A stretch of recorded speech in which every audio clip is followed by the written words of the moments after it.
If you are ready to start growing things in an above ground bed or in the ground, just not a bucket or a pot, and yet you want something that you can be successful in as your first try or maybe your 10th try, well then my name's Angela. I'm an urban farmer in northern Kentucky. Come along with me as I show you how to plant leeks. Now, leeks, I don't know if they're in the onion family or not, but they taste like onion, a very mild onion.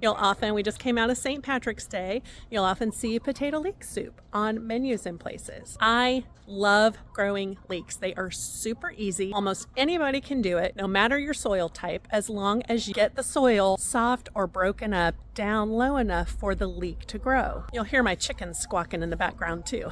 This is one of the first things that when I started planting with a friend, we had success with, and we were shocked. All I did was a little bit of research on, and you'll see how I prepped the bed here. I'm going to flip it around. I just dug 3 little trenches here. 1, 2, 3. I'm probably going to go back and put 2 more in between because I have a lot of leeks to get in the ground. I will get that started and come back and show you. Okay, well, I'm going to show you first of all. I started the seed in 4 pods.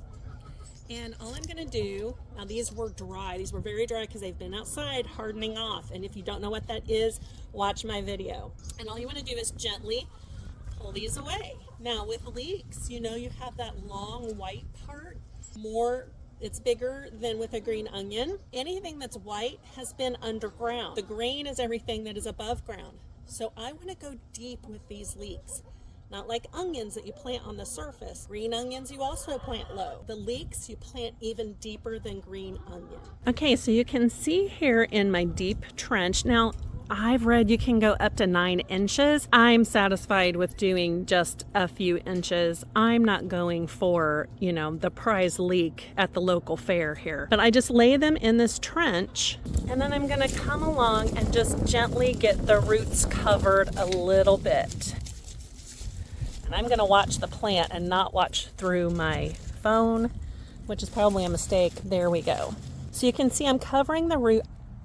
Okay, so I want to leave green above the soil because, see there, I should have been looking a little bit better. Because if I don't leave green above the soil, there's nothing to get the sun and do all of that magic that plants do in order to feed itself. Over time, as it rains, that one I need to get in the soil a little bit better. As it rains, this is all going to wash down and bury them even more. There is an old onion from last year. Onions and leeks cannot be planted next to each other. And garlic. They all need their own bed. But that will fill in. All of this will wash in, and those will straighten up because they're going to reach toward the sun. Don't worry about them laying over. They will grow up toward the sun. Okay? Next pod. Separating them out very gently. I should do this over the bed so that dirt drops down into the bed. Okay, they are really small and thin, and that's okay. They've been outside hardening off. They're going to survive fine. Okay, that one pod did my last 2 trenches, so I'm going to have to come in between. These were my 2 original rows. I'm going to have to come in between each of these rows and do another one, and then do a final last row here, and then I will be back. Before I get the last of these in, I just wanted to show you this is 1 leek. So that is a huge stinking root. You don't have to dig down that deep. It can curl around in that trench, or actually now I've run out of trenches and I'm just sticking my finger in the ground and planting it down in there. We're almost done, but you're going to want to keep watching because I've got some very important information for you about leeks specifically. Okay, I got them all in. I'm going to get you down in here so you can see. All I have to do now is water them, and then I'm going to pull my deer net back across. It's not that deer will eat these.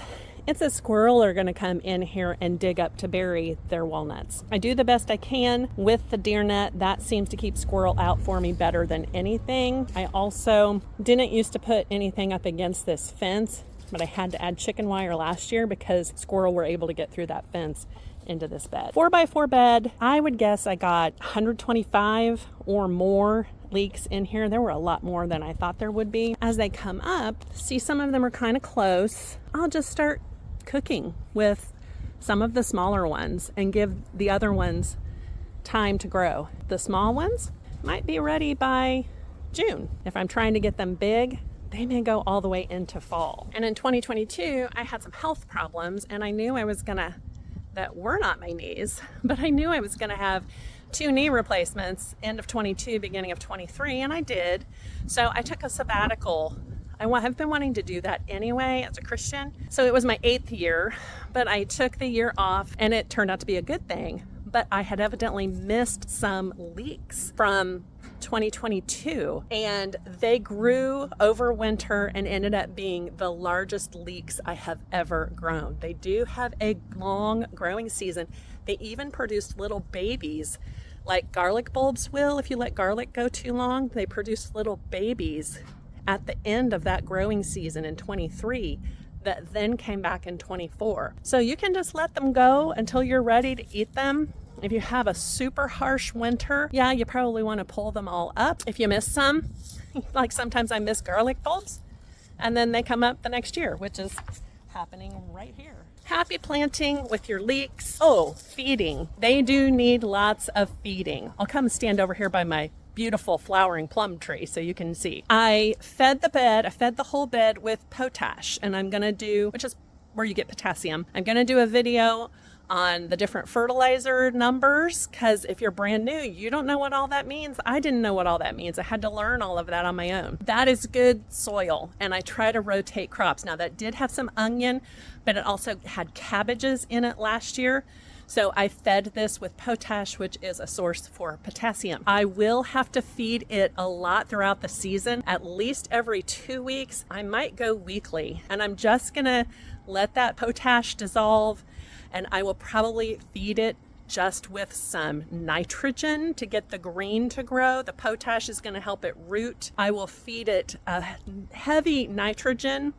And I don't know that this is perfect. Somebody else might tell you something different. This is what's worked for me. I do a heavy nitrogen for the first month or 2, and then I feed it a more balanced, comprehensive nitrogen, potassium, and phosphate combination. If you have any questions, drop down into the comments. So go follow me on TikTok, go follow me on Instagram, Facebook, YouTube. You can follow me on X if you want. Obviously, when I start harvesting leeks, I will show that as well. I hope you got some good information out of this. If you did, and if you like this type of content, on TikTok, please engage from the bottom. I think I'm pointing the wrong side. Please engage from the bottom up. That really helps me, and it costs you nothing. Same on any of the other ones. If you comment, like, subscribe, follow, all of those things, it really helps get my videos out more. A lot of people don't understand that. Like, I know my family goes and watches videos and then they do nothing. And I'm like, all you gotta do is click like, follow, share, whatever, and that will help me so much. Costs you nothing. So again, my name's Angela. This is the Beard Cutters Farm. Weird name. I'll explain that in another video. I hope you found some useful information, and I will see you again real soon.